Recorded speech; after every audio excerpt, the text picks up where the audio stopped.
ជាសួរលោកគ្រូនិងសួស្តីអ្នកនរគ្នាអញ្ចឹងសម្រាប់វីដេអូមួយហ្នឹងគឺពាក់ព័ន្ធមួយនឹង lab ទៅលើការ hosting multiple domain អញ្ចឹងដោយសារតែខ្ញុំធ្លាប់មាន domain មួយដែលខ្ញុំបាន host វារួចហើយអញ្ចឹងខ្ញុំនៅសល់ domain មួយទៀតដែលឈ្មោះ phanom.site ដូចអ្នកគ្នាឃើញនៅលើ screen ហ្នឹងអញ្ចឹងខ្ញុំត្រូវការយក domain មួយហ្នឹងដើម្បីមក host ជា sub domain ជាមួយនឹង domain ដែលមានឈ្មោះ phanom.xyz ហ្នឹងអញ្ចឹងដើម្បីធ្វើឲ្យនឹងបានអ្នកនេះចូលនៅក្នុង domain list របស់អ្នកនេះមកហើយយកពាក្យ manage តមកទៀតអូសមកខាងក្រោមហើយរើសយក nameship web hosting DNS អញ្ចឹងកន្លែងហ្នឹង take អីចាំវាមួយ plate បន្ទាប់ពីអ្នកនរគ្នាចាំវាមួយ plate ហ្នឹងហើយវាអូខេហើយអញ្ចឹងអ្នកនរគ្នានឹងឃើញមាន load នៅខាងលើហ្នឹងវាថាអាច take អាច48ម៉ោង at least ប៉ុន្តែអាហ្នឹងវាអាស្រ័យលើ domain របស់យើងដែរអញ្ចឹងដោយសាររបស់ខ្ញុំធ្លាប់ធ្វើពីលើកមុនអញ្ចឹងវារៀងលឿនដែរអញ្ចឹងអ្នកនេះអាចមកឆែកមើលបានថាតើ NS name របស់វាហ្នឹងមិនយ៉ាងអញ្ចឹងគ្រាន់តែដាក់ឈ្មោះ domain name របស់យើងអញ្ចឹងទៅហើយ search អញ្ចឹងទៅប៉ុន្តែរបស់ខ្ញុំអាពេលដែលនៅដំបូងហ្នឹងគឺវានៅជាប់ DNS ចាស់ប៉ុន្តែពេលដែលមកស្ទុះក្រោយខ្ញុំ refresh ទៅម្ដងទៀតវាចេញdomain ថ្មីអញ្ចឹងបើសិនជាអ្នកគ្នានៅចេញ domain ចាស់អាហ្នឹងគឺយើងអត់ទាន់អាចបើកនៅ website និង hosting បានទេប៉ុន្តែបើសិនជាចេញអាថ្មីហ្នឹងអាហ្នឹងគឺយើងអាចបើកបានហើយអូខេអញ្ចឹងដោយសារតែពេលហ្នឹងគឺរបស់ខ្ញុំអត់ទាន់ចេញទេអញ្ចឹងខ្ញុំអាចមកធ្វើការងារដែលនៅសល់សិនអញ្ចឹងអ្នកគ្នាអាចមកកន្លែង hosting list ហ្នឹងហើយទៅ cPanel របស់យើងអញ្ចឹងនៅក្នុង cPanel អ្នកគ្នាអូសមកខាងក្រោមហើយយកពាក្យថាdomain អញ្ចឹងយើងចូលមកកន្លែងហ្នឹងគឺដើម្បីទៅបង្កើត sub domain អញ្ចឹងអ្នកនេះចូលមកខ្ញុំមាន domain មួយហើយ phanom.xyz ហ្នឹងអញ្ចឹងខ្ញុំគ្រាន់តែទៅគេ add domain ថ្មីមួយទៀតអញ្ចឹងដើម្បីគេ add domain ថ្មីបានអ្នកនរគ្នាយកអាប៊ូតុងខៀវខាងលើហ្នឹងចុចគេ add new ហើយដាក់ឈ្មោះ domain ដែលយើងចង់បង្កើតថ្មីហ្នឹងអញ្ចឹងនេះគឺជា sub domain ដែលខ្ញុំចង់បង្កើតហ្នឹងគឺ phanom.site អញ្ចឹងកន្លែង share document ហ្នឹងអ្នកនរគ្នាមិន take ទេហើយអ្នកគ្នាអូសមកក្រោមអ្នកគ្នានឹងឃើញវាបញ្ជាក់ថាជា sub domain របស់ phanom.xyz ចឹងកន្លែងហ្នឹងគឺយើងបង្កើតចប់ហើយចុច submit ហើយរងចាំវាមក plate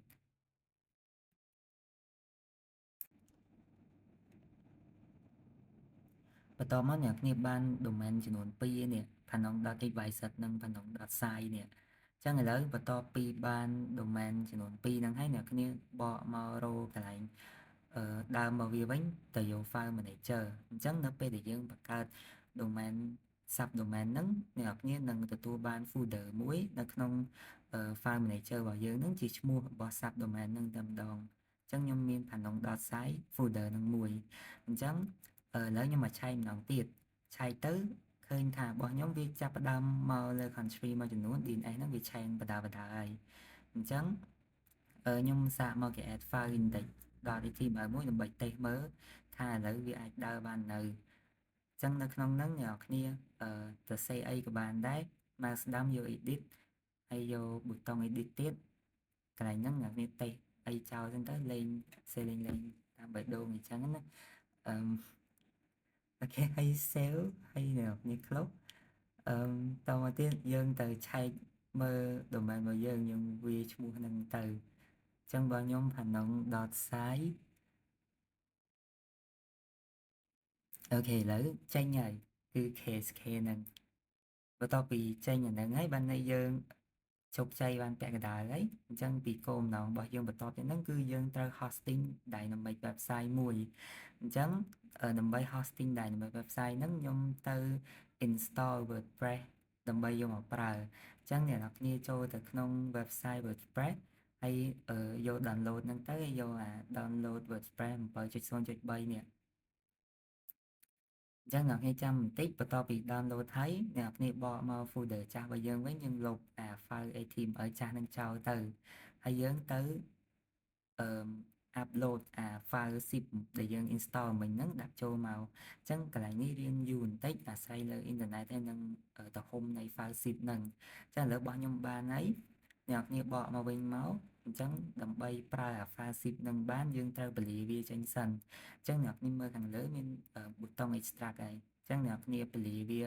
ចេញពីក្នុង zip នឹងមកទៅអូខេបន្ទាប់ពីពលានៅក្នុង zip នឹងហើយអ្នកគ្នាត្រូវទាញចេញពី folder WordPress ហ្នឹងយកវាមកដាក់នៅខាងក្រៅអញ្ចឹងអ្នកគ្នា select គ្រប់ file ដែលមាននៅក្នុងនឹងទាំងអស់តមកទៀតយកនៅ menu ខាងលើយកពាក្យ move ហើយយើងដាក់នៅក្នុង folder ខាងក្រៅដែលយើងចង់ដាក់នេះយើង move វាចេញមកមកតង់មក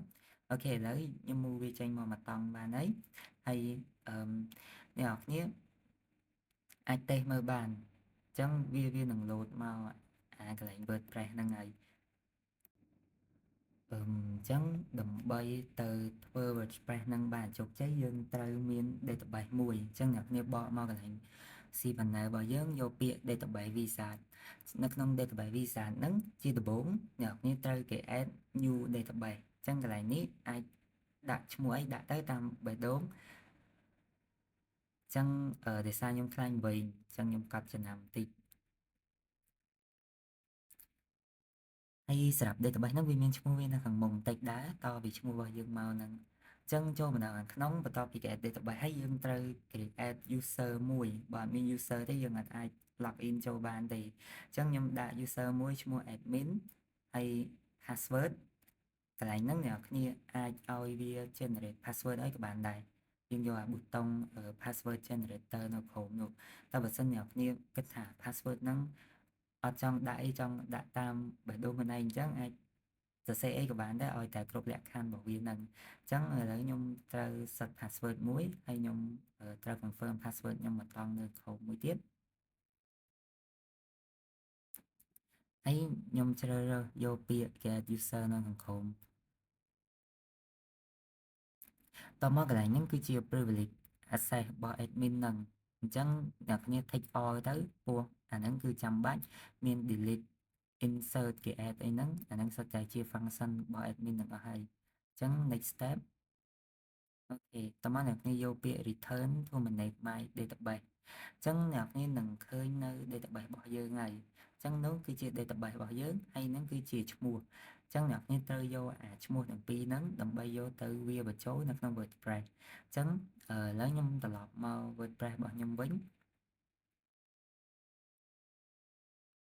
អញ្ចឹងកន្លែងហ្នឹងវាប្រាប់បញ្ជាក់យើងទៀតយើងត្រូវវាបញ្ចូលព័ត៌មានឲ្យគេខ្លះអញ្ចឹងឈ្មោះមិញហ្នឹងដែលខ្ញុំសូមិញហ្នឹងអ្នកនាងមក copy ក៏បានបើសិនខ្លាចច្រឡំអញ្ចឹងកន្លែង database name ទៅមក username ចូលមកខាងក្នុងនេះក៏បានដែរហើយកន្លែងនេះ password ដែលយើងវាយនៅក្នុង database មិញហ្នឹងហើយកន្លែង table prefix នេះអ្នកគ្នាកែទៅដាក់អីក៏បានដែរបន្ទាប់ពី submit ហើយវានឹង load ផ្ទាំងមួយទៀតបញ្ជាក់យើងបានជោគជ័យកន្លែងនេះគឺពាក់ព័ន្ធមួយនឹងការវាបញ្ចូលនៅ site title អញ្ចឹងអ្នកគ្នាចង់ធ្វើអីដាក់ហ្នឹងទៅខ្ញុំដាក់តាមបេះដូងខ្លួនឯងដែរខ្ញុំដាក់ Panon HD website អីចឹងទៅហើយតមកក្រុមហ្នឹងគឺជា username អញ្ចឹងកន្លែងនេះអាស្រ័យលើអ្នកគ្នាទេ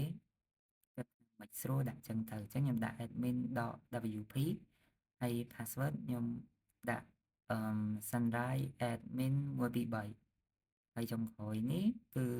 វាបញ្ចូលនៅ email របស់យើងជាវាថ្ងៃក្រោយយើងមានបញ្ហាទៅយើងអាចប្រើ email នឹងមក recover វិញ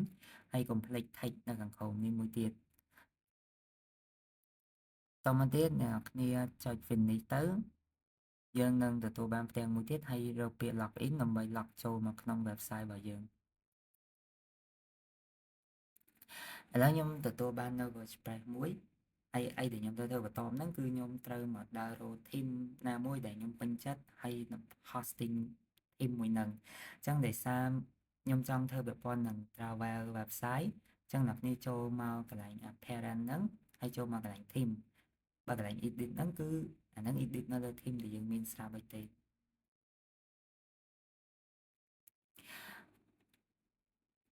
ចឹងខ្ញុំរើសយក website 2 3ដែលខ្ញុំពេញចិត្តហ្នឹងអ្នកគ្នាចុច install ទៅពេញចិត្តបើសិនពេញចិត្ត10អាច install ទាំង10ក៏បានដែរហើយខ្ញុំអបខំខ្ញុំមាន website ដែលខ្ញុំពេញចិត្តខ្លះទៀត ចឹងខ្ញុំ install 2ហើយអ្នកគ្នាបកមកអាកន្លែង theme របស់យើងវិញ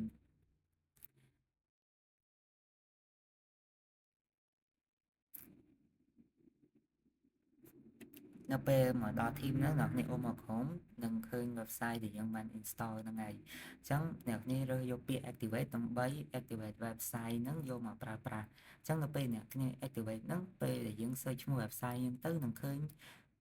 ជាផ្ទាំងបែបហ្នឹងបានใน website ហ្នឹងគឺមានស្រាប់ចឹងហើយប៉ុន្តែយើងអាចទៅ edit នៅលើ website ហ្នឹងតទៀតអាចកែឈ្មោះកែអក្សរកែរូបភាពអីតាមដែលអ្នកនរគ្នាចង់កែចឹងទៅអញ្ចឹងរបៀបកែស្រួលឯងគាត់ណាអ្នកគ្នាចុចនៅលើហ្នឹងអាច mouse ស្ដាំឬក៏ចុចនៅលើអក្សរហ្នឹងឯងកែវាម្ដងមួយតាមឲ្យយើងចង់កែចឹងទៅណាអូខេបន្ទាប់ពីខ្ញុំកែអស់ចិត្តមកឥឡូវខ្ញុំបានបង្កើត website មួយពាក់ព័ន្ធមួយនឹង Travel in Cambodia អញ្ចឹងខ្ញុំមានផ្ទាំងរូបភាពពាក់ព័ន្ធនឹងការប្រម៉ូទទៅលើខេត្តមានកន្លែងគេងកន្លែងអីចឹងទៅហើយខ្ញុំមានកែអក្សរអីផ្សេងៗហ្នឹងឲ្យវាចេញជា Cambodia អញ្ចឹងនៅលើ website របស់ខ្ញុំ hosting ហ្នឹងខ្ញុំមាន website មួយទៀតដែល phanom.advisor ហ្នឹងអាហ្នឹងក៏ខ្ញុំធ្លាប់ហោះដែរតែខ្ញុំ hosting ពីវីដេអូមុនមកអញ្ចឹងអាហ្នឹងមិនមែនជា dynamic ទេប៉ុន្តែគាត់ចង់បញ្ជាក់ថាហ្នឹងគឺជា multiple hosting អញ្ចឹងអរគុណអ្នកនរគ្នាសម្រាប់ការទស្សនាអរគុណច្រើនលោកគ្រូ